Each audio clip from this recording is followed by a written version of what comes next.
You're walking down a grocery store aisle when someone waves and heads straight toward you. You smile back, your brain instantly recognizing them as a friend.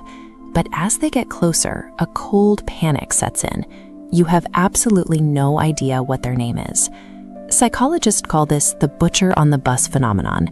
It happens when you see a familiar face completely out of context, which triggers a strong sense of recognition without providing any accompanying details about who they actually are or how you know them.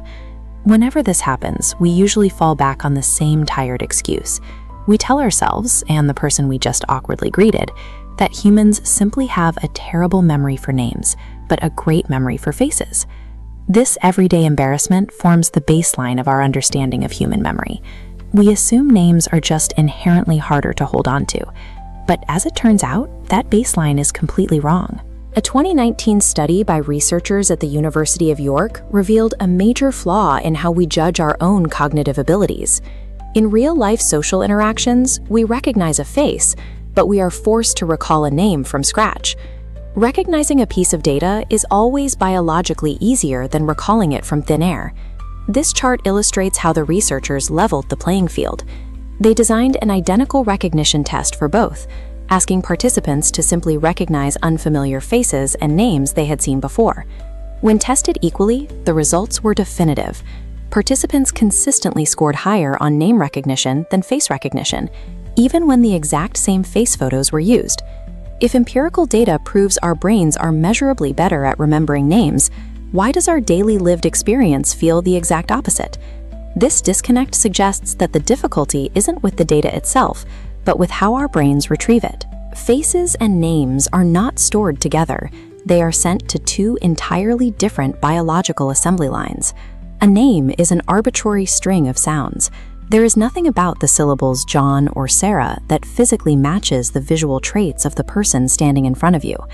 To remember it, your brain has to force a link between a visual object, the face, and that completely unrelated audio symbol. This linkage relies on a system called associative memory. The heavy lifting for this process happens deep in the medial temporal lobe, heavily relying on the hippocampus. But this specific memory structure is highly episodic and fragile. Because it requires binding two unrelated concepts together in a specific moment in time, those connections degrade easily if you are distracted during introductions, or simply as you age. Associative memory acts like a slow, manual filing system. When you bump into someone, your brain has to dig through those fragile episodic files to retrieve that specific arbitrary string of sounds on demand. Faces, however, bypass this manual filing system entirely. Early human survival depended on quickly identifying friend from foe, so the brain treats faces as a highly privileged category of visual data. We have a dedicated piece of biological hardware solely responsible for this rapid processing. It's called the fusiform gyrus. This region uses a technique called holistic processing. Instead of scanning individual features, like the shape of a nose or the distance between the eyes, the brain instantly maps the entire layout of the face as a single, unified geometry. This specialized circuit locks it in almost instantly, far faster than the systems used to process standard visual objects or abstract data.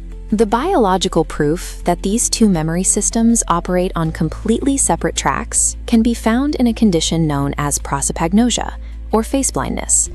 People with this condition have an underdeveloped or damaged fusiform face area. Their intellect, decision-making, and overall visual processing are perfectly normal, but they physically cannot process faces as a unified whole. Face blindness is common, affecting millions of people. Even high-profile public figures like Brad Pitt have had to adapt to navigating a highly visible social life without the benefit of holistic facial scanning. Because they lack that immediate holistic scanner, they have to rely entirely on the slower associative memory system. They recognize friends and family by manually piecing together secondary clues, like a distinctive haircut, a bright jacket, or the sound of someone's voice. Prosopagnosia proves that when you remove the lightning-fast facial track, that slower, piecemeal associative track is all the brain has left to navigate a social interaction. Let's return to that grocery store aisle. The person approaches, you smile, and your mind goes blank on their name. This moment reveals a severe hardware mismatch in processing speeds, rather than a failure of your memory. This split-screen visualization shows exactly what happens. The holistic scanner in your fusiform gyrus instantly recognizes the face's geometry, giving you an immediate hit of recognition. Meanwhile, your hippocampus is still lagging behind, digging through episodic files trying to retrieve the associative link to their name. The face system outpaces the name system. The memory is there, but the two delivery methods arrive at the finish line at entirely different times. The awkward silence of a forgotten name marks the gap between these two biological systems. One recognizes the person instantly, while the other is still working to bridge the connection to their identity.